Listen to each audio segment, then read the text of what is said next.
Are you confusing guilt with love? It sounds like that would not be something you would do, right? Confuse guilt with love. But if you have a chronic guilt complex like me, like I do, like I've been working through, you might be confusing guilt with love. You also might, I think another common thing that we do is confuse pain with love. Are you confusing pain with love? They're not the same. Guilt is not love. Pain is not love. I know it sounds very obvious, but this gets in us, I think, in our consciousness in a very insidious way.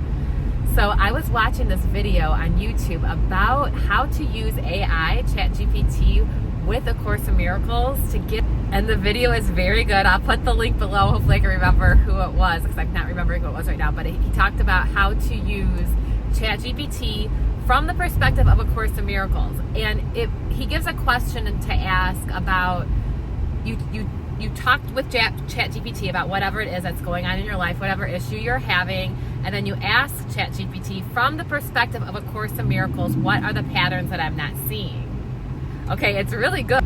And my God, if I didn't do it, if I didn't try it, and then get exactly what I needed. So from the perspective of Course in Miracles. I've done it since then, and it's not always completely accurate about A Course in Miracles, so you kind of have to, like, if it's going to give you a quote or something, you do have to kind of double check. But besides the little details here and there, it was actually very accurate and very perceptive and very, I mean, it astounded me actually in what it said. And what Chat GPT, the pattern it caught in my situation, I did this a while ago, the pattern it caught was that I was confusing guilt for love. Guilt is not love, is what it told me. Like, I don't know that. I do know it, but I was doing it. So basically the situation that I gave it was, I just started talking about what was going on in my life, and it was about something that was going on with my family.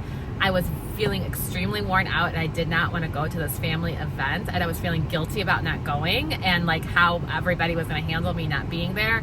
And Chat GPT basically was like, guilt isn't the same as love. So if you're feeling guilty about something, that doesn't mean you love somebody. Those are two different feelings, right? Love just is, right? Love just is. I love my family. I don't need to do anything to prove that. There's nothing else that needs to be done. Love is, right? God is. Love just is. It's not about doing. It's about being. I get in this habit of giving out of guilt, right? And when you give out of guilt, you're giving from your cup and not giving from your saucer, right? So you want to give from your saucer, from the overflowing that goes into your cup.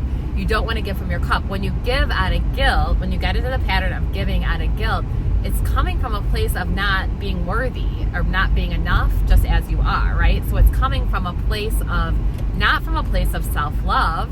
It's coming from more of a place of self-hate or not having enough self-worth. And you're not going to ever fill your cup giving from that place. You're just going to get more and more and more and more and more empty. There's no end to it. It's an empty, hungry ghost, right? There's no end to the draining of that cup. So you want to give from your saucer, give from your overflow, and just realign. It's something that I just have to ask myself, because it's a pattern. It's a pretty strong pattern that I have had going in my life for a long time. I got a lot better at it, and then it kind of creeps up again. So am I giving from a place, am I giving from my saucer, or am I giving from my cup? And what is the feeling that I'm having as I'm giving this? I have a feeling, I can feel guilt in my body, and I know how it feels, right? It feels very different than love. So am I mistaking guilt for love? It's just a question to ask yourself. Am I doing this out of guilt, and does guilt feel like love to me? I one time was dating a guy, and I know I was totally misunderstanding what love was. I was thinking pain was love. There was a time in my life where I mistook pain for love. It sounds so crazy. It just sounds like, no, I would never do that. So this is just a little reminder. Pain does not equal love. Guilt does not equal love. Anxious attachment does not equal love. These things are not love. They come from a place of not enough worth. They come from an unworthy place, right? Not a worthy place. Love just is. God just is. You just is. You just are, right? And that is love. You are worthy because you exist. You are worthy because you are. You don't need to justify or prove your love or your worthiness. You might want to do this from a place of, you might want to be giving from a place of overflow. It's not that you don't want to give. You give what you have, right? Like you can only give peace if you have it. A Course in Miracles talks about how we have it wrong. This world says that when you give something, you lose it. But when you give, you actually receive. So yes, of course, we want to give, but we want to give from a place of overflow, from a place of love, not from a place of guilt, not from a place of pain, not from a place of anxiety, of anxious attachment. You are love. You just are.